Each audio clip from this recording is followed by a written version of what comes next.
Sure. Con à? Con. Sure.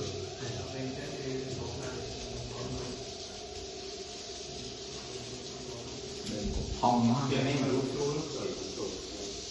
Lạ con à? Lạ con.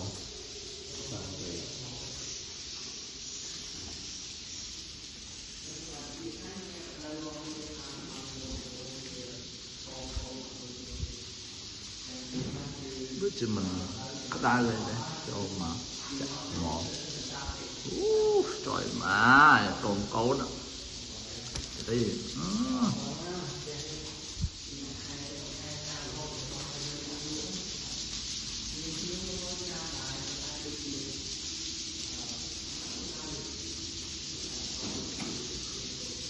Cục thông á lại chặt ra mà đà đấy.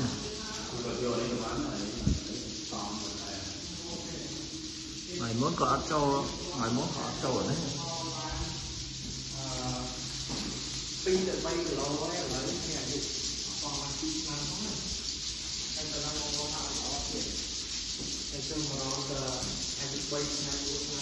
Wow. Pi mặt hai cứ sát cao con là pi thôi. Thế mà thông à. Bọc sát bọc sát đó bóng á.